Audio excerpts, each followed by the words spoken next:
Olá, meu nome é Caleb Guerra e esse é o Bienal do Livro, o podcast sobre literatura chinesa. O tema do episódio de hoje é O Amor é um Bicho de Duas Cabeças. Nós vamos falar sobre decisões aparentemente isoladas, o mundo à nossa volta e as percepções que ele tem sobre as nossas escolhas enquanto seres humanos. Bora lá?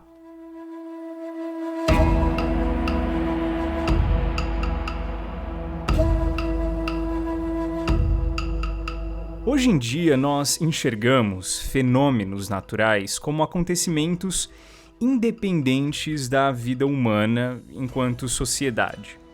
Terremotos, secas, furacões ou tudo que não é artificialmente controlado por nós, os seres humanos, são considerados fenômenos naturais ou fenômenos da natureza. E estes, por sua vez, perigosos ou não, influenciam a vida dos seres humanos de uma forma ou de outra. E com a natureza, nós mantemos aí uma relação harmoniosa e conflituosa ao mesmo tempo, porque nós nem sempre somos agraciados pelos fenômenos naturais. Muitas vezes, eles inclusive nos ferem ou nos matam. Mas a grande questão é que hoje em dia existe um desprendimento ativo e contínuo de nós, os seres humanos, com a natureza. Custa muito para muita gente, por exemplo, hoje em dia, acreditar que as nossas ações aqui na Terra influenciam a ordem de fenômenos naturais, no geral. Mas nem sempre as coisas foram assim. Os chineses antigos acreditavam em algo completamente diferente.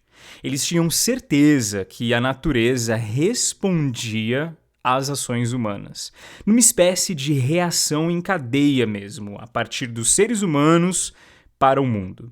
Eu vou deixar os específicos do que nós chamamos de antropomorfismo de lado, para a gente abordar aqui esse processo de uma forma um pouco mais simples. Os chineses acreditavam que a natureza respondia rapidamente às ações e até mesmo às intenções humanas. E essa resposta não era nada mais, nada menos do que a natureza se ajustando aos comportamentos humanos. Eu vou explicar esse paradigma todo com um poema. O poema que eu vou ler chama Di Dong, ou Arco-Íris. Esse poema se encontra no Shijing, que é o clássico confucionista da poesia. E eu vou abrir aqui um pequeno minuto merchan agora para dizer que uma pequena coletânea de poemas desse clássico vai ser lançada de forma independente em e-book por mim e pelo Henrique do Laoshi.com, e a versão em português que eu vou usar então aqui agora no nosso episódio vem desse livro que nós estamos para disponibilizar online para que vocês possam comprar até o fim do mês de dezembro ou no mais tardar no começo do mês de janeiro de 2022. E lá vai ter uma seleção de poemas antiguíssimos chineses feita por mim mesmo e traduzida por mim também. Então acompanhe aí as redes sociais do Bienal para mais informações sobre esse livro em breve. Mas bem, voltando para o poema Arco-Íris, ele diz o seguinte: Paira a leste o arco-íris, bem ou mal, eis a questão. Moça que por amor foge, deixa pai, mãe e irmão. Matizada nuvem a oeste, chuva que pela manhã cai. Moça que por amor foge, afasta mãe, irmão e pai. Mas olha esse tipo de gente com desejo de casar ardente, se na vida confiança alguma há, o destino de seus pais como será? Bom, esse poema trata, obviamente, de uma moça jovem fugindo de casa logo nas primeiras horas do dia. Se ela está fugindo de casa por, abre aspas, amor, fecha aspas, fugindo com alguém, Isso significa que esse alguém não foi aprovado ou não seria aprovado de qualquer forma pela família dela, né? Sim, estamos falando de um amor proibido, porque se não fosse proibido, não teria por que fugir com ele de madrugada. Esse poema, para nós, não chega a ser uma tragédia, certo? Despidos de qualquer conhecimento ali sobre a cultura chinesa antiga e talvez antes de chegar na última parte do poema, onde a pessoa que escreveu julga a menina como tendo esse desejo ardente de casar, a gente até acharia um poema belo de uma moça indo até as últimas consequências para ficar com um amor da sua vida. Mas não é assim que os chineses liam esse poema. E por onde a gente sabe desse detalhe? Pela primeira linha do poema. Paira a leste o arco-íris. Para nós, poxa, um arco-íris está carregado de boas referências e bons significados, né? Tem até a história do baú de tesouros no fim do arco-íris, né? E na cultura judaico-cristã, o arco-íris é símbolo de aliança com Deus, certo? E também na nossa cultura mais moderna, ele é símbolo de diversidade. Mas bem, para os chineses não era bem assim. O aparecimento do arco-íris não era uma coisa boa, pelo menos não de cara. E é no aparecimento do arco-íris, logo ali na primeira linha, que o poema se torna tenso, denso e misterioso. Ao aparecer o arco-íris, a gente sabe de uma coisa. A gente sabe que o yin e o yang não estão em harmonia. Então, o que se segue será uma história de como algo está dando completamente errado no mundo dos seres humanos, fazendo com que o yin e o yang se desloquem e o arco-íris apareça. Bom, mas então o que era um arco-íris para os chineses antigos? A representação mais antiga do ideograma de arco-íris traz claramente o que os chineses achavam que ele era. Um monstro de duas cabeças, uma em cada ponta. Bem, chamá-lo de monstro também é um exagero linguístico meu aqui. Talvez ser celestial ou ser sobrenatural caberia melhor, mas existia esse grande ser fantástico, animal mitológico, que vinha justamente para beber as águas dos rios. E isso, no imaginário de camponeses, era simplesmente brutal. Depois aí, por exemplo, de um período de chuvas que era bom para o plantio, para regar a terra e trazer a promessa de uma colheita robusta no futuro, você tem um monstro que aparece para secar a água que acabou de cair no solo. Para vocês terem noção da tensão, do suspense e do medo que criava aí um arco-íris, num livro chamado Taiping Guangji, escrito no ano de 978, são 396 histórias diferentes sobre esse monstro chamado arco-íris que vinha secar os abastecimentos de água, criando pânico ao aparecer. E não só isso. Quando aparecia, por exemplo, no quintal das casas, os chineses acreditavam que ele agora tinha vindo a tomar o vinho e a sopa deles. Então, não só roubar a água do povo, ele vinha até para roubar o prazer de beber um bom vinho. Então existia esse pavor dos chineses de verem um arco-íris no horizonte. Mas, fazendo justiça aí a esse ser fantástico, nem sempre isso era um mau sinal. Tanto que a segunda frase do poema é bom ou mal, eis a questão, dando a entender que suspense, talvez, e mistério eram os primeiros sentimentos que um chinês antigo daquela época teria ao ver o arco-íris despontando no céu. Até porque existem hoje ainda desenhos e até esculturas desse monstro mitológico espalhados por aí. Até em esmeraldas pequenas que serviam de ornamentos para carregar no corpo, a gente acaba vendo esse ser. Então, os chineses realmente tinham um relacionamento de muita suspeita quando o assunto era arco-íris. Mas, de qualquer forma, o aparecimento desse arco-íris aqui não significava sorte. Não era um dia lindo, desses que traz a promessa certa de ser um dia maravilhoso. Não. Era um dia sombrio, envolto em dúvidas. E tudo isso, toda essa nuvem escura de dúvidas e mistério, era causado, provavelmente, pela decisão da jovem apaixonada de fugir nas primeiras horas do dia.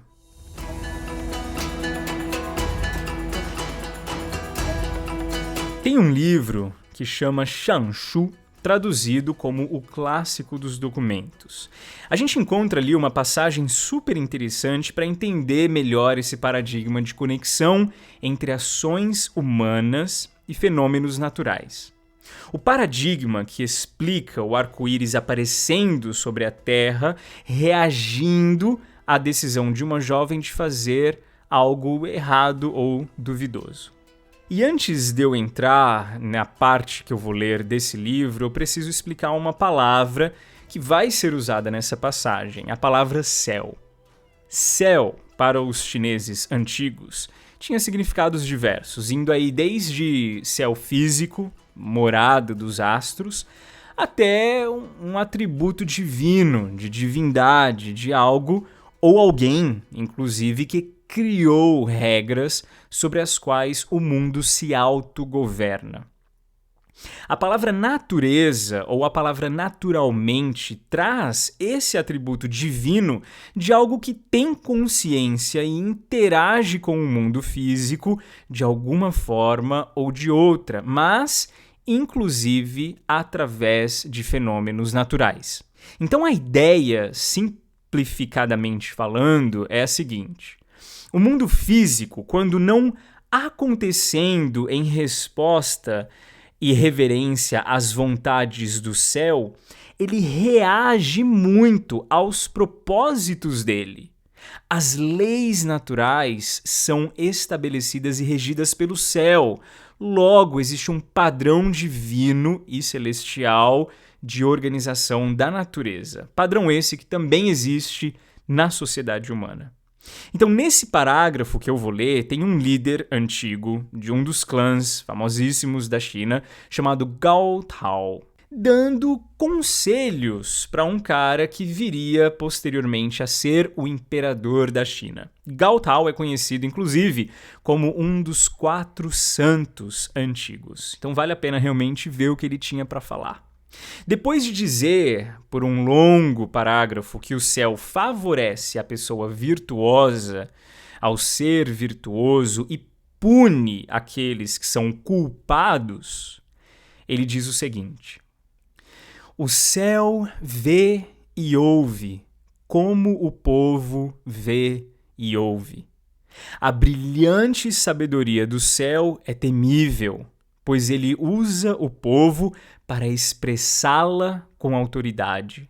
Tamanha é a conexão que existe entre o que está acima e o que está abaixo. Quão reverentes ao céu devem ser todos os senhores que governam os territórios. Aqui, a ideia não é só aquele pensamento tradicional que a gente já conhece, que o céu abençoa ou pune os seres humanos de acordo com as suas ações, de acordo com as suas obras. A ideia central disso aqui é que o céu se antecipa a partir das intenções do coração humano, tamanha é a conexão que existe entre os dois mundos. E isso causa uma reação de acontecimentos que interfere na naturalidade das coisas, na natureza em si. Uma possível tradução alternativa da frase "o céu vê e ouve como o povo vê e ouve seria: o céu vê e ouve com os olhos e os ouvidos do povo. Ou seja, o céu está lá, mas também está aqui, no centro das relações sociais e do coração humano. É por isso que os antigos diziam que o imperador não deveria ter coração, porque o seu coração era o coração do povo, significando que ele deveria incorporar completamente o princípio celestial de agir a partir do povo. Ver e ouvir como o povo, com os olhos do povo, com os ouvidos do povo. Julgar o povo com justiça e benevolência quando ele errava e também abençoá-lo quando ele fazia a coisa certa. Um dos comentaristas antigos desse texto, que eu gosto muito, ensina o seguinte, que o céu só cumpre os desejos do coração dos seres humanos. Assim, o imperador e os governadores deveriam fazer o mesmo. Aqui você tem inevitavelmente o povo e os seres humanos no centro dos acontecimentos cosmológicos. O princípio geral e absoluto aqui é que o mundo natural depende e reage a partir das nossas decisões. O céu, então, ordena a natureza e a naturalidade das coisas de acordo com as ações humanas. E é assim que os chineses enxergavam o seu papel na Terra e no universo.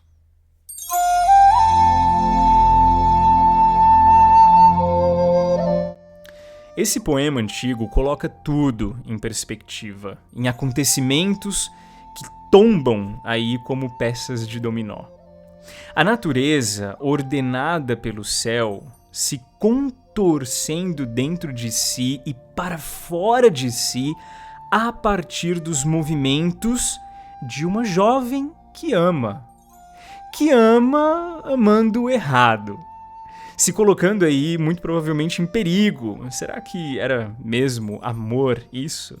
Se até naturalmente o mundo se dobra em tensão e suspense por causa da decisão dessa jovem, será que ela realmente estava amando ou não?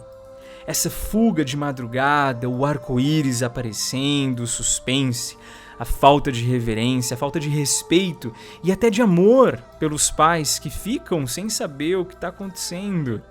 Relações humanas sagradas que foram violadas por uma decisão e por um mundo que sente essa decisão.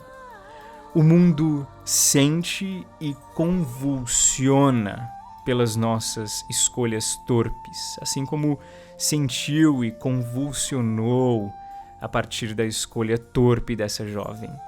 O princípio desse poema não deixa de ser extremamente relevante na modernidade.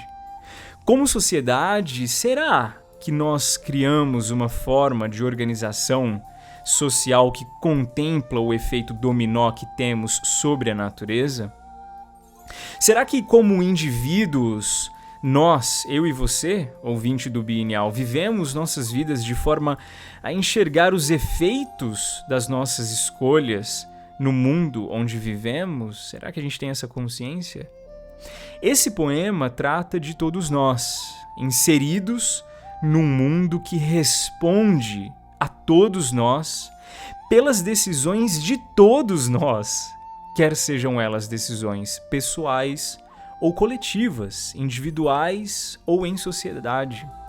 O mundo que me sustenta reage a mim. Paira a leste o arco-íris, bom ou mal? Eis a questão. O amor é realmente um bicho de duas cabeças, não é tão simples assim. As suas decisões apaixonadas não são tão simples assim. Mas e aí? Qual foi o suspense cosmológico que você criou hoje de manhã quando acordou? Fica aí uma pergunta que eu acho que vale a pena perguntar para si mesmo todos os dias. Bom, meu nome é Caleb Guerra e esse foi mais um episódio aqui do Bienial do Livro. E eu quero agradecer de forma especial a você que está ouvindo, que chegou até aqui. Principalmente se você for um desses que me chama lá no Instagram para elogiar os episódios, para dar sugestões ou até mesmo para me lembrar que já fazem 2 semanas aí que eu não posto episódio novo. É um prazer imenso gravar para vocês e continuem vindo. Vai ter sempre episódio novo aqui no Bienal do Livro. Esse realmente é um projeto de vida que eu tenho e fico muito feliz em compartilhá-lo com você. Grande abraço e até a próxima.